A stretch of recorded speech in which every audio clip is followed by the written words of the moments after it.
Haly mitsidika ny tokantranonao amin'ny alalan'izao fampivavahana Herinandro masina izao. Ombanao marakarivany ny tompo. Ny salamo 7:1 ka ny andininy voalohany ka hatramin'ny fahasivy no idirantsika an'Andriamanitra. Aleluia! Midera ianareo mpanompon'i Jehova. Midera ny anaran'i Jehova. Isaorana ny anaran'i Jehova hatramin'izao ka ho mandrakizay. Hatramin'ny fiposahany masoandro ka hatramin'ny filetehany. Noderainany ny anaran'i Jehova. Avo ambonin'ny jetilisa Jehova, ambonin'ny lanitra ny voninahiny. Iza no tahaka an'i Jehova Andriamantsika, izay mipetraka any amin'ny afo, nefa miondrika mijery ny any an-danitra sy ny etỳ an-tany. Manangana ny malahelo hiala amin'ny vovoka izy, ary manahatra ny mahantra ho afaka amin'ny zezika, mba hametraka azy ho namany mpanapaka ny olony. Mampitoetra tsara ny momby izy, fa mahatonga azy ho renin-jaza ny faly. Amen. Ny hira fa 7:1 ka ny andininy voalohany sy faefatra no ataontsika. 7:1 ny andininy voalohany sy faefatra.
Ivavaka isika. Misaotra sy mankalaza anao zay ry Tompo Andriamanitra ay, fa Andriamanitra fitiavana tokoa ianao. Avo sy manerinerina ny seza fiandriananao, ary ny tany ny fitoeran-tongotrao. Kanefa dia mahita sy mandinika ny fiainan'ny olonao ianao, ka mampitoetra azy ho amin'izay fiainana. Misaotra anao ary zay raha afaka manao zao fotoana izao, mba azahoanay hatrany miompianana aminao, ka andrenesanay hatrany ny teninao. Ny fananao masina ne, anomeanay hatrany ny fahatokiana ny amin'ny fahatazanana ny fanatrehanao anay tsiraray avy, amin'ny alalan'izao fotoam-bavaka izao. Dia amin'ny anaran'i Jesosy no anaovanay izany vavaka izany. Amen. Ny hira 7:1 ka ny andininy 7 sy faefatra no ataontsika, dia andre ny vavaka melony vakiteny sy ny vakiteny tanterahan'ny dekona mpiara-miasa isika.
alohan'ny makitsika ny teny soratra masina dia hivavaka isika tompoko. Ry Andriamanitra tomponay misaotra anao izay tamin'ity andro ity, amezanao andray ny teninao. Feno ny fananao masina izay ry tompo hamaky sy iainy ny teninao ireo vahoakanao izay mihaino amin'izao fotoana izao. Tompo, feno ny fananao masina izay rehetra izay mitarika eto, ary fananao no mitoetra ty anatinay, azahoanay mamaky izany amin'ny fitiavana. Misaotra tompo, amen. Amaky ny teny soratra masina sika izay hitantsika amin'ny Koritiana 2:5 andininy 12 ka hatramin'ny 15. Koritiana 2:5 andininy 12 ka hatramin'ny 15 iarahantsika mamaky amin'ny anaran'ny Tompo. Tsy midera tena indray aminareo izahay, fa manome anareo izay ho reharehanareo aminay, mba tsy hisy havalinareo izay reharehany amin'ny miseho ihany, fa tsy amin'ny fo, fa raha very saina izahay dia ho amin'Andriamanitra, fa raha tsy very saina izahay dia ho anareo.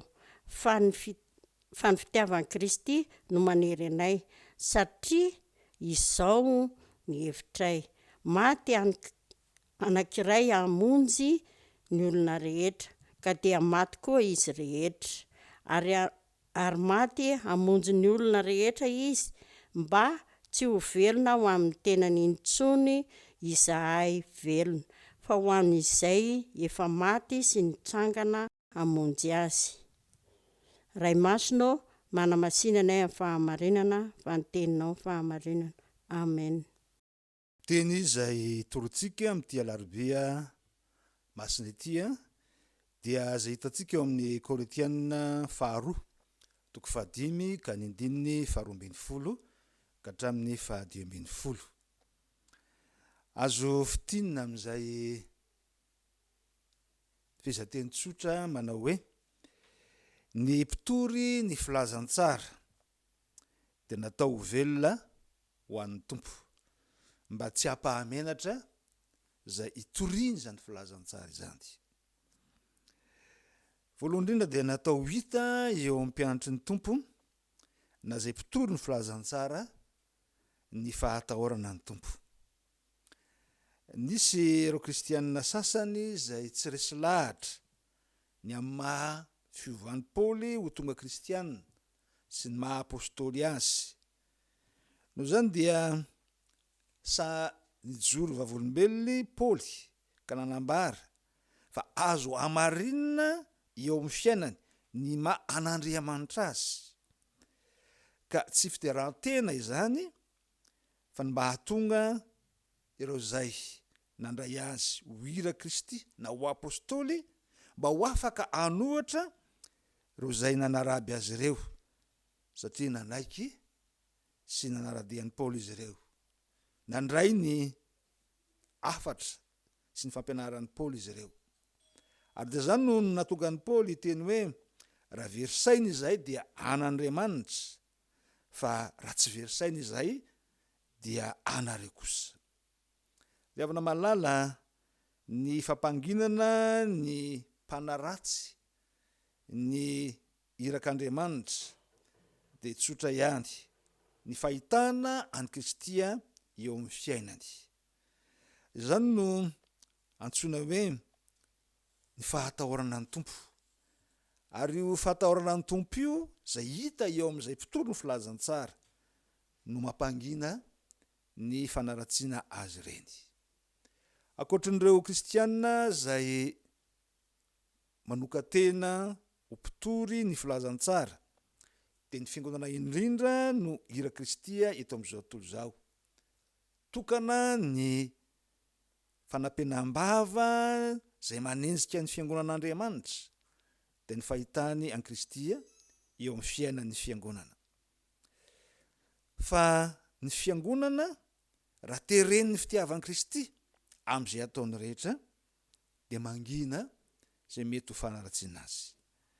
Amin'izao fotoan-tsarotra izao ry havana, ny fahitan'ny olona ny kristianina manao ny fahamarinana ny fahitan'ny olona ny kristianina mahafetena ary mandray andraikitra amin'ny fitiavana, izany no mampitsahatra zay mety ho fanaratsiana ny fiangonana ataon'ny tsy mino.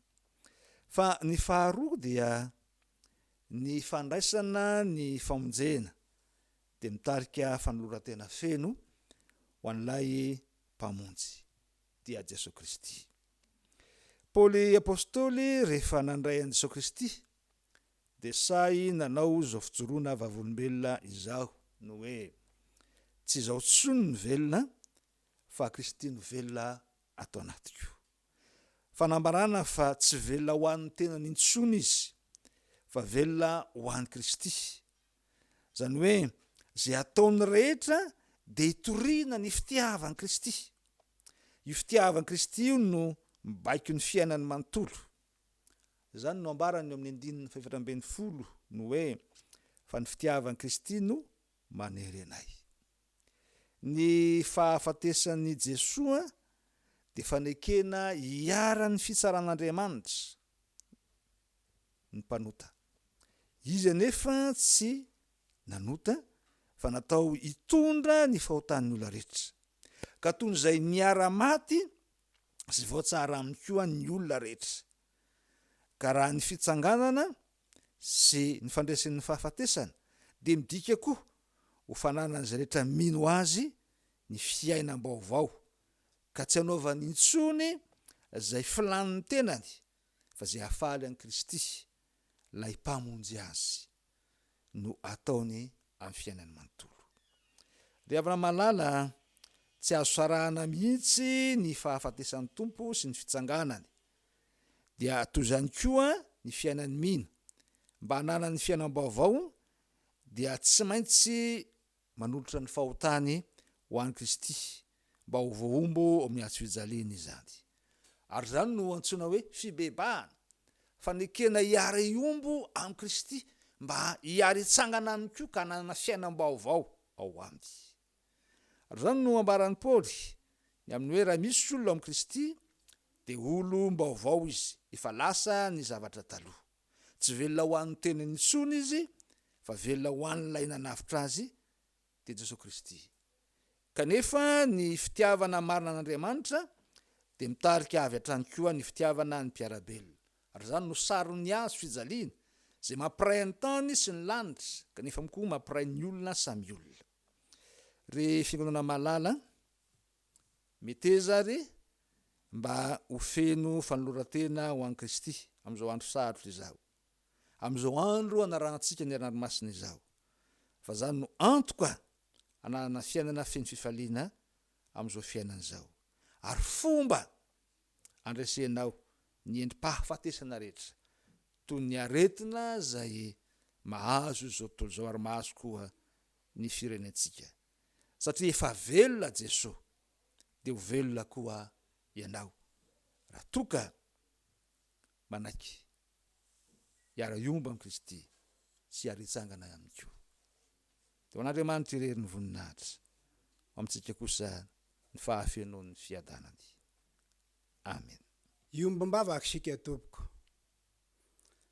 Ry Andriamanitra tomponay eo, misaotra anao lehibe izahay satria afaka manaraka indray ny herinandro masina ity izao takariva izao.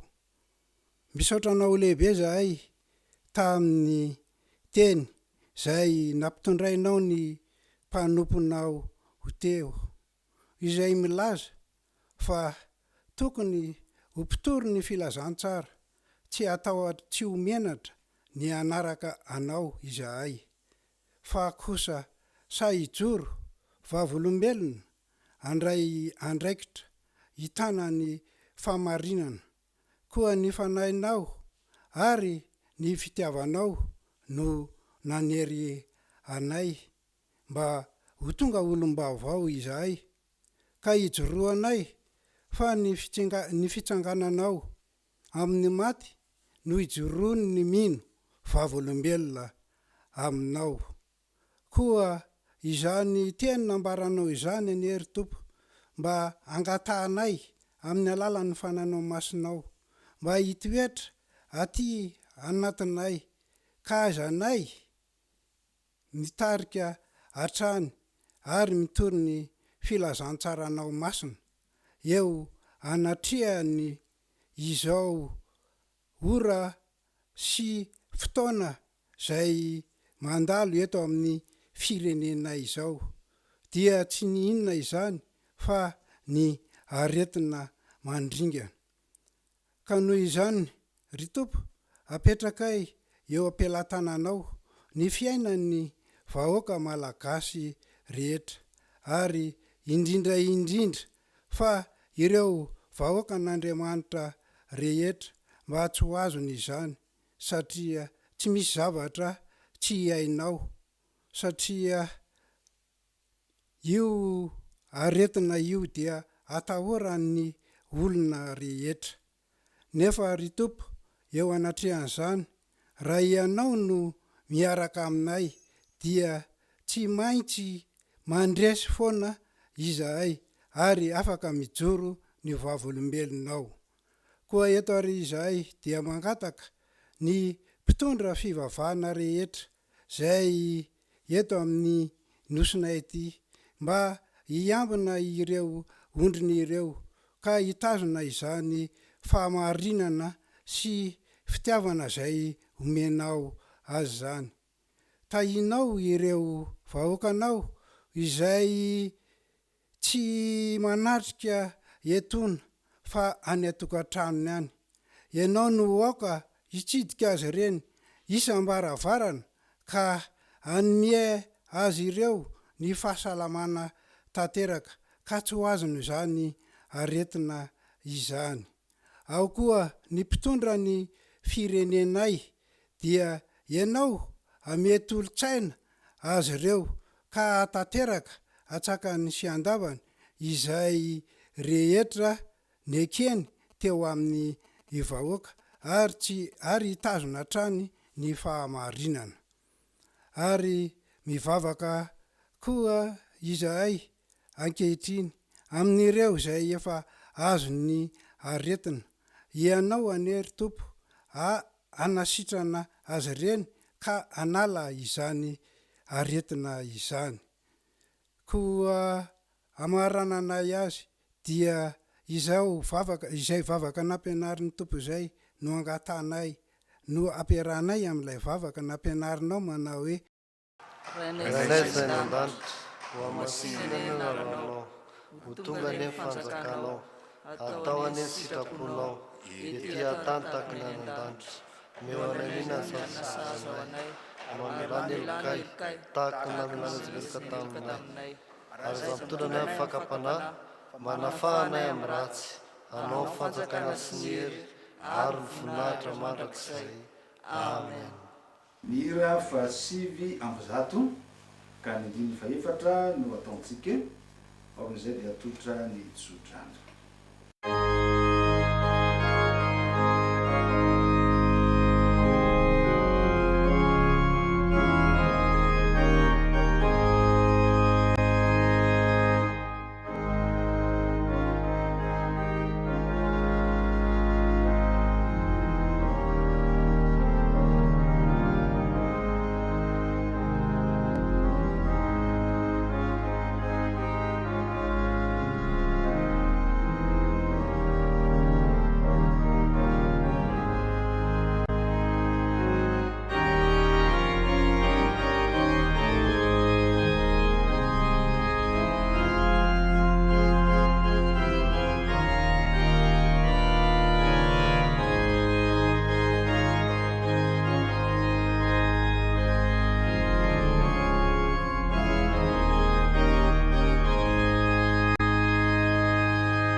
Tanteraka aminareo ny tsodrano zay tonoana somena amin'ny anaran'i Jesosy Kristy tompontsika.